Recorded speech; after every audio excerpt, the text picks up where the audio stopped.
Board of Supervisors to order. The affidavit of posting. This meeting is of the Washington County Board of Supervisors. Prior to the meeting, public notice was given by posting a copy of the agenda in the office of the county clerk and emailing the agenda to the West Bend Daily News, which is the official newspaper. In addition, the agenda was emailed to CNI Newspaper, Express News, Kewaskum Statesman, the Milwaukee Journal Sentinel, and the radio stations in Hartford and West Bend. We'll call this meeting to order. We'll all rise for a moment of silence and pledge of allegiance, and let's keep former Supervisor Harold Groth in our prayer this morning.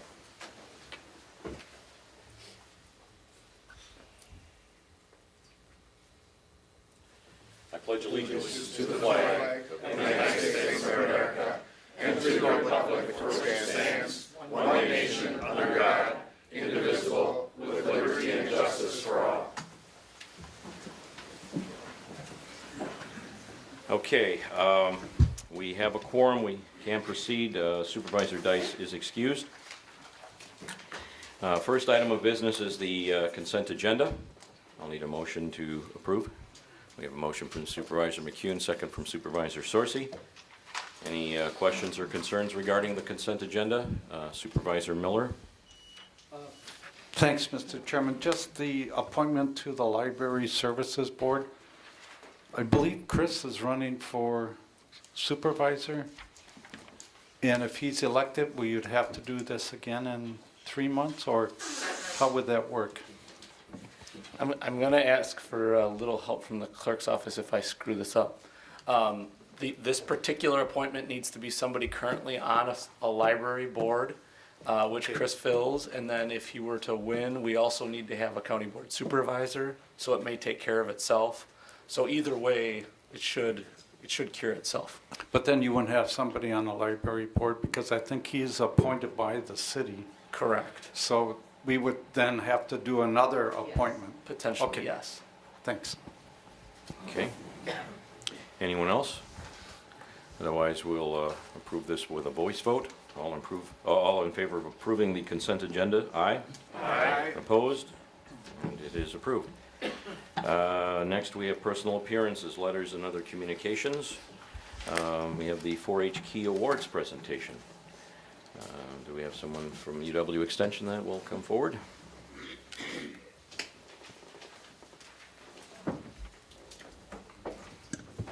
Thank you. Can you hear me okay? Yep. All right. My name is Amy Mangan Fisher. I am the UW Extension Washington County 4-H Youth Development Educator. I'm here today to introduce you to Max Stowers, Autumn Morrow, and Rebecca Steggy, who are standing here behind me.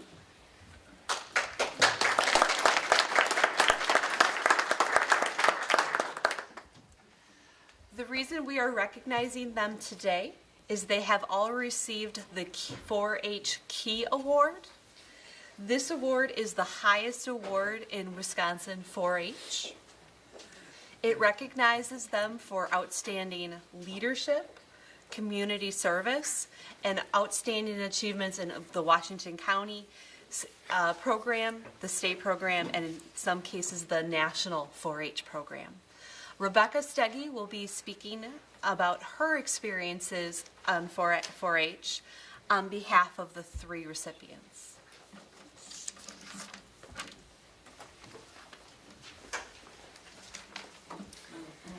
Good morning. My name is Rebecca Steggy. I am in the St. Lawrence Eager Beavers 4-H Club, and this is my 11th year in 4-H. I'd like to start off by thanking the sponsors of the Key Award, Washington County 4-H Leaders Association, and Wisconsin Farm Bureau.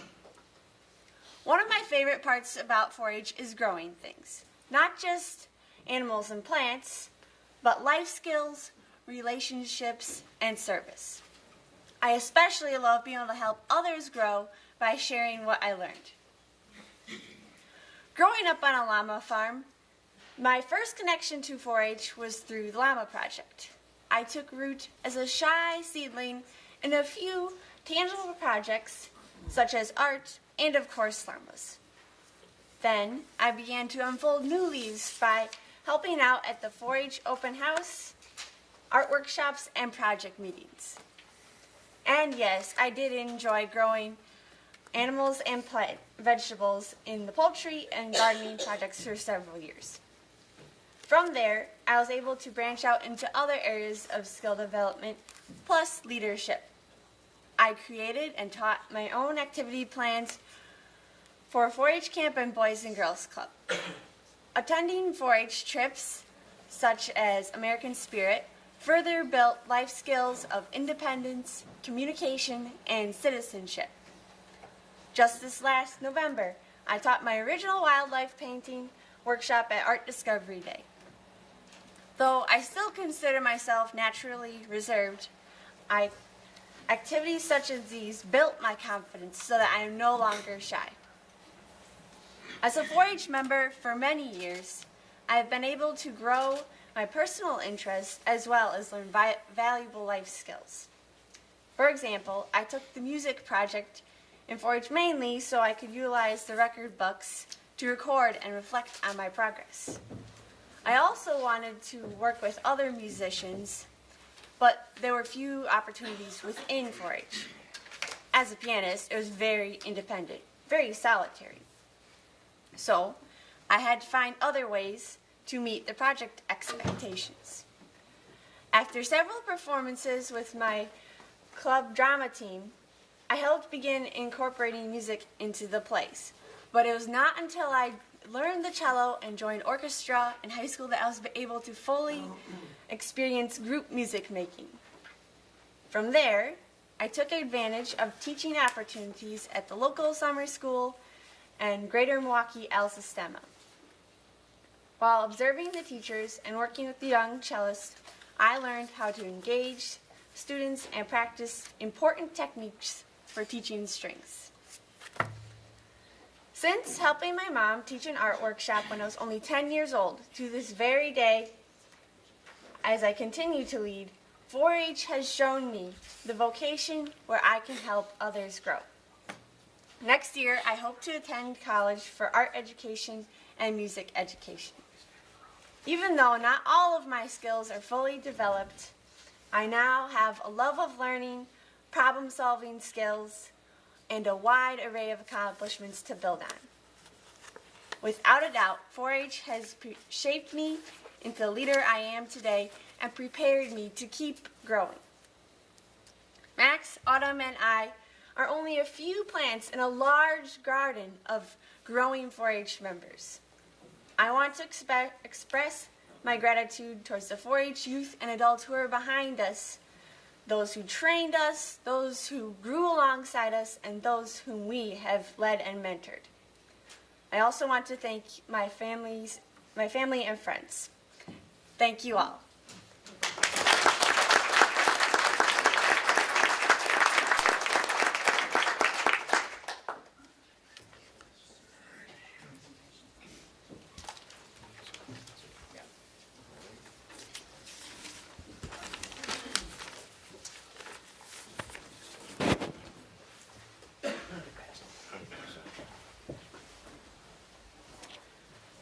Okay, I'd like to have all the award winners please step forward.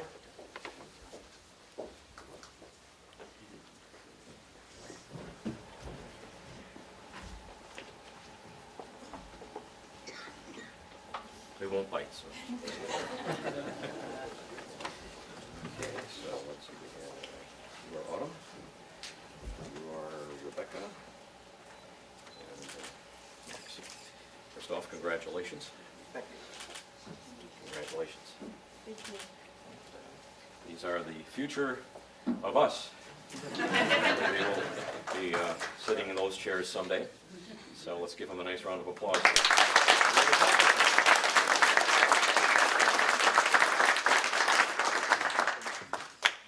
Okay, thank you very much.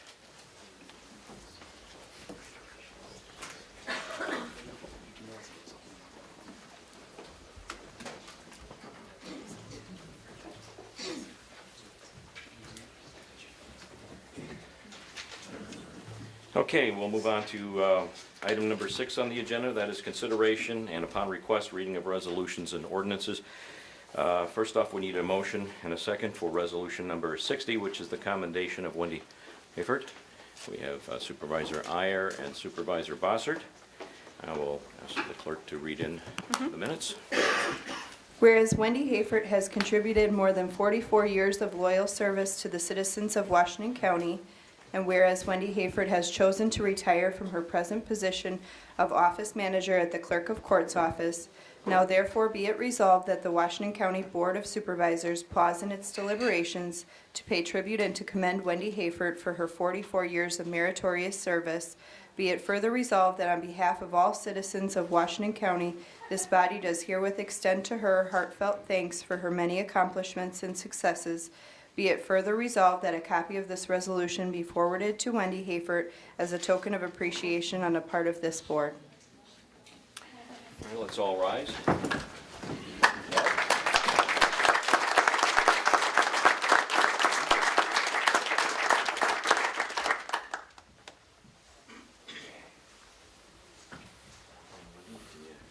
front. Again, we won't bite. First off, congratulations on 44 years. You sure you don't want to stick around 4 more years and make it the Golden Jubilee? No, I don't think No? so, but I do appreciate the opportunity. Okay, all right, great. Well, here, there's something to keep on your desk or your mantle at home, and hopefully you'll remember us, and hopefully we can call you from time to time, because I'm sure we'll need to tap into your vast experiences that you've had here at the county. So, anything you'd like to say to the body? Just again, thank you for the opportunity to work all these years for Washington County. 44 years. That's quite a long time.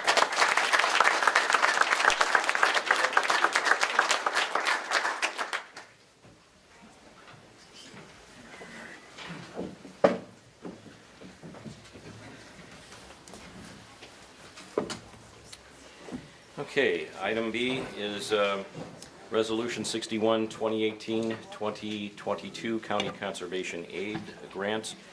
I would like a motion and a second to approve that. We have a motion from Supervisor Gonring and a second from Supervisor Mahalik. Any questions or concerns regarding this resolution? We have Supervisor Krebs. Thank you, Mr. Chairman. What specifically is this for? I lost my spot on the thing here, but it's something about fish. Is it like stocking lakes or? It's grant money that can actually be used for any number of things. This particular year, we plan to use it to do some improvements on the Eisenbahn Trail, potentially a shelter or something of that variety specifically. So this But is it just towards parks in general? correct. There's some specificity, but it's very generic, relatively generic. excuse Okay, me. thank you. Anyone else? Otherwise, we'll vote electronically.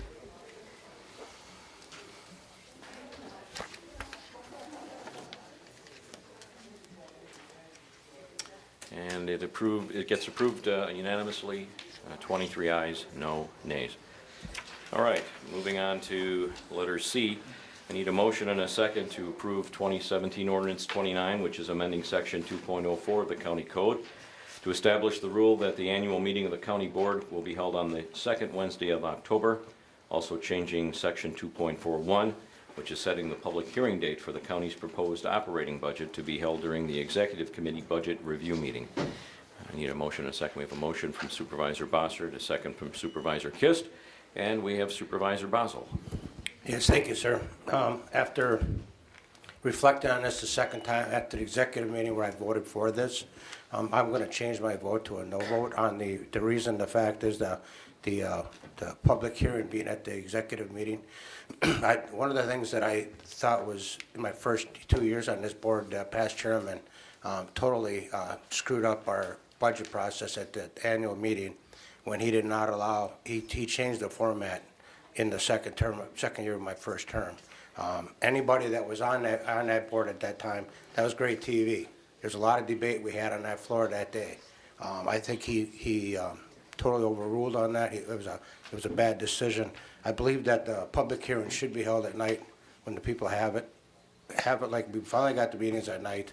I get the point, nobody shows up. However, I think you need to have them the opportunity to come at that budget hearing in the executive meeting. That's gonna be during the day again, so I'll be voting no on this. Thank you. Supervisor Merton. As I read this, I'm trying to understand lines 20 and forward. Regular meetings shall be held on the second Tuesday of each month, unless a majority of the board shall designate an alternate date for the following month. You're saying it's first, you're saying it's on the Wednesday, here you're saying it's on a Tuesday.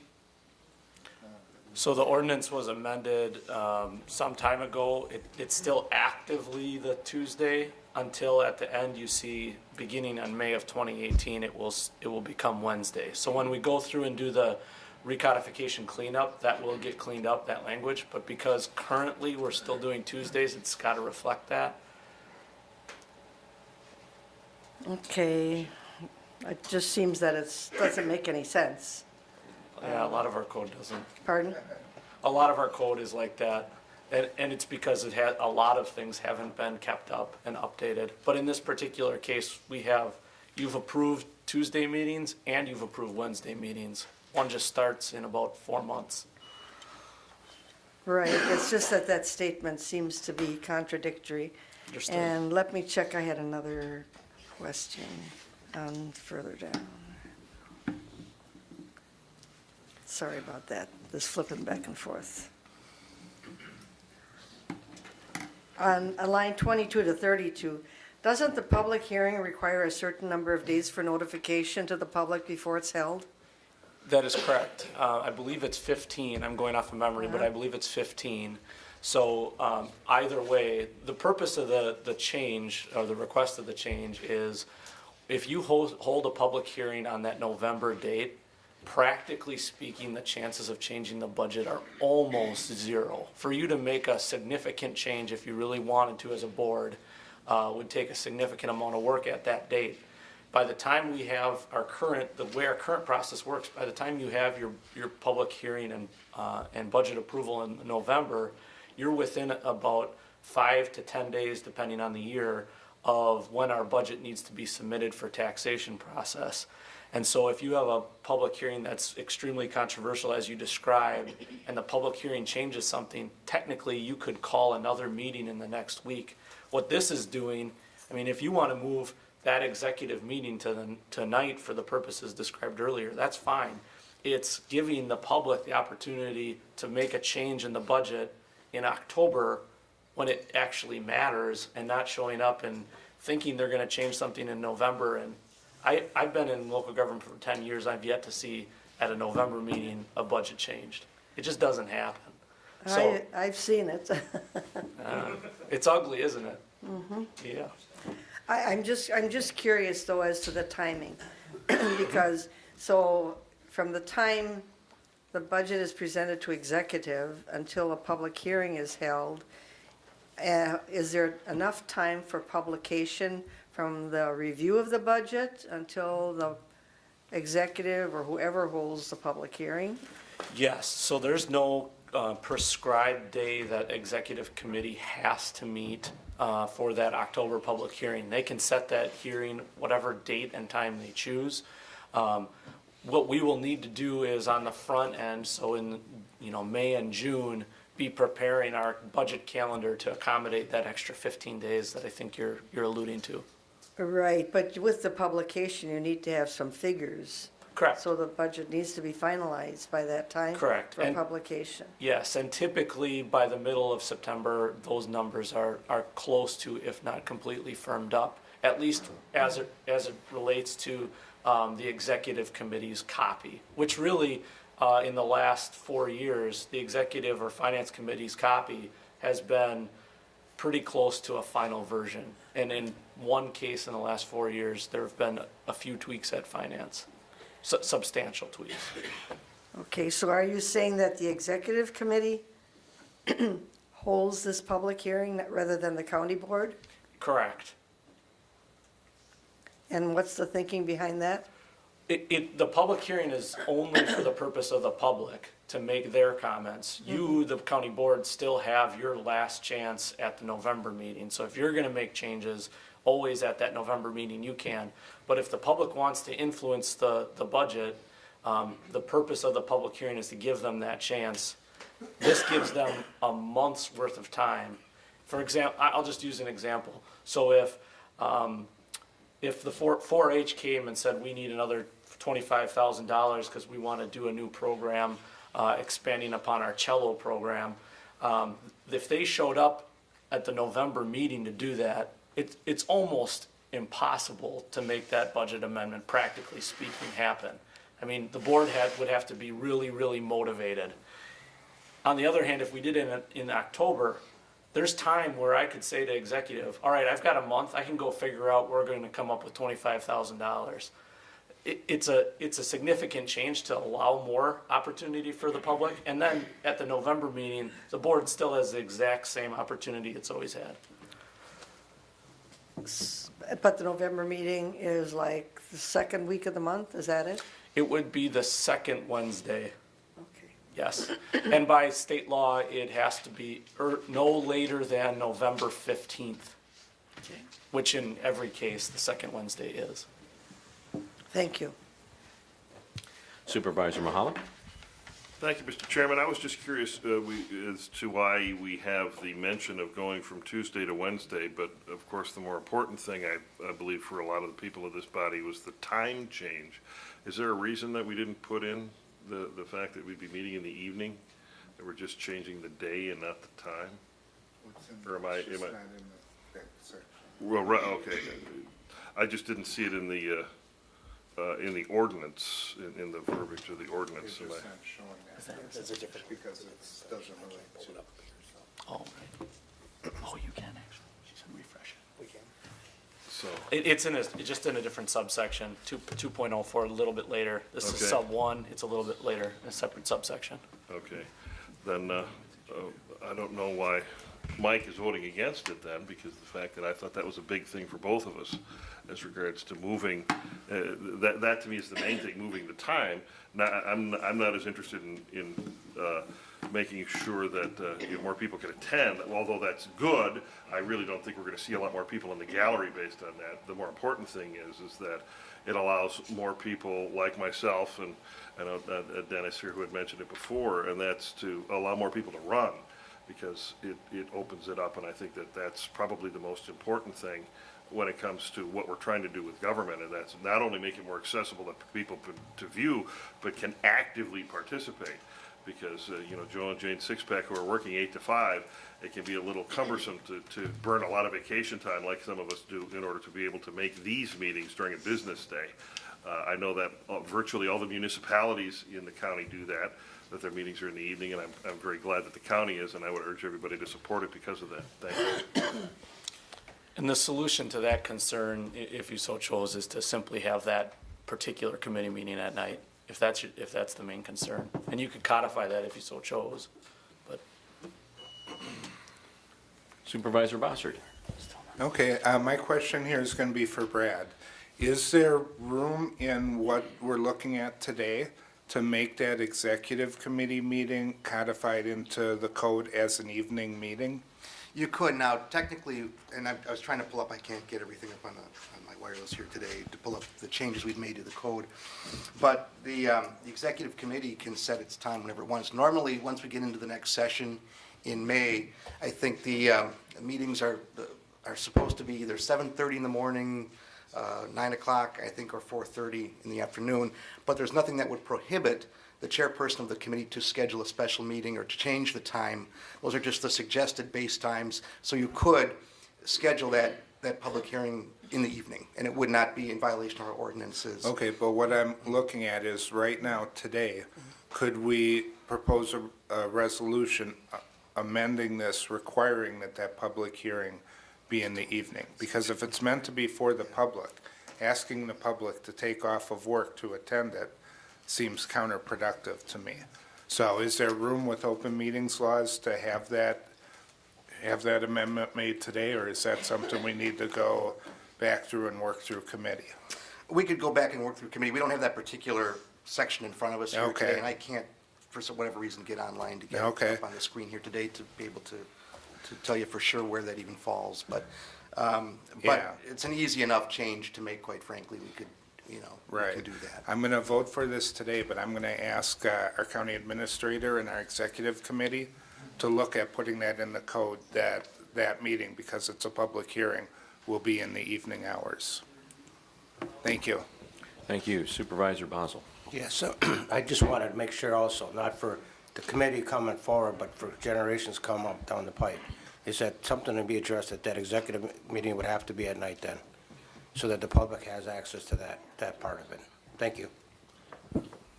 Just ask Attorney Stern to make note of that in his notes so that when we have our meeting to put the agenda together, that we have that included for the next executive. Okay. Any other concerns or questions or comments? Otherwise, we'll vote electronically. Again, we're improving Ordinance 29, which is amending Sections 2.04 of the County Code, and also changing Section 2.41, which sets the public hearing date for the County Board's proposed operating budget to be held during the Executive Committee Budget Review meeting.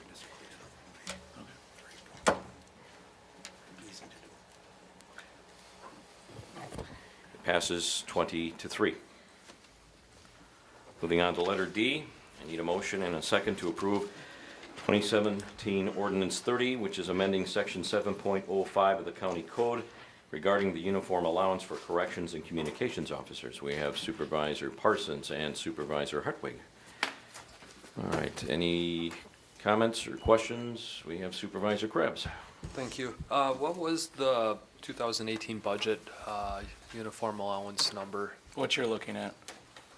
It's what's in the county border, or what's being approved via this ordinance. I'm looking at the actual ordinance, and I see like the 550 per year is struck out, and then it just makes reference to the 2018, or to the budget that's been set up.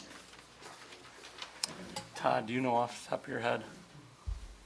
It's consistent with what was in the union contract, that's what we're. Yeah, correct. So at the time that the union contract was arranged, that was put into the budget so that it was moved forward. So what you approved was what was planned. I have not seen the ordinance, so I can't tell you exactly what the ordinance says. Okay, I would assume it's still just 550 because that's what the ordinance was at the time of budgeting. I want to say it might be 575 or Got something like increased that. slightly. It was increased as part of the union contract for the first time in 6 years, something like that. Right, so they're separate, this is just allowing for consistency of when we choose to be consistent. And in this case, this particular budget, we are being consistent between the union contract. Yeah, the new language in the ordinance, yeah, you can tell that just kind of brings the contract in where it's always consistent. Okay, that's fine. Thank you. I'll get you that answer though, email too. Supervisor Merton. I have a similar comment. As far as the statement on the impact of this change has been included in the approved budget, I think that dollar amount should be indicated, as we do in all other resolutions, as to what that impact may be, or the approximate dollar amount, rather than just it's in the budget. How does anybody know what that amount is, what impact it has on the whole budget? And who can give us that figure? Margie's working it right now. So in the regards to how much the amount is, it's $550 for most of the staff in that area. It's $650 for some of the staff that need a higher uniform, more items or equipment. Mostly the administrative captains, I believe. And I'm sorry, I missed your question. I was researching the other one. Could you repeat it? I'm asking that the impact be recorded in the statement rather than it's in the budget? The total impact? Yes.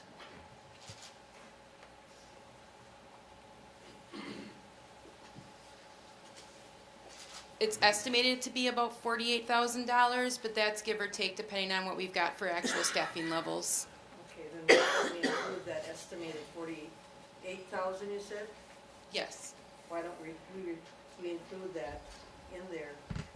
The impact of this change has been An estimated We act. can include that. I just did not include it because I didn't want to confuse it with the fact that we are not increasing the budget at this time. It's already in the budget as it was passed, so. You can keep that in there, but have the dollar amount as well. Is that an amendment? Right here. Do I need to amend, or can it just be done? This is a friendly. We'll make that change. It's not an amendment. Okay, anyone else? Otherwise, we'll vote electronically. Again, it's to approve ordinance 2017 ordinance 30, amending section 7.05 of the county code regarding the uniform allowance for corrections and communications officers. It passes unanimously. Yes. Letter E, a motion and a second to approve ordinance 31, which amends 13.04 of the county code and changes the speed zone for a section of Highway WW in the town of Wayne, which is a hamlet of Colesville. We have Supervisor Miller and Supervisor Schleif. Comments? Questions? All right, are we set to take the vote? We'll vote electronically.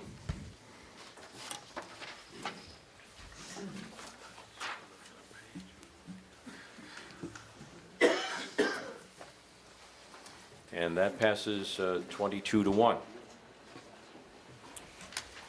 Okay, we'll move on to our next meeting date, which will be Tuesday, February 12th.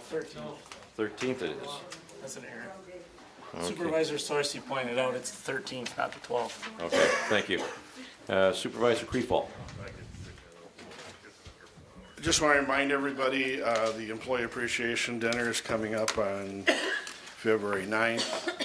And as in past practice, supervisors have donated money towards door prizes.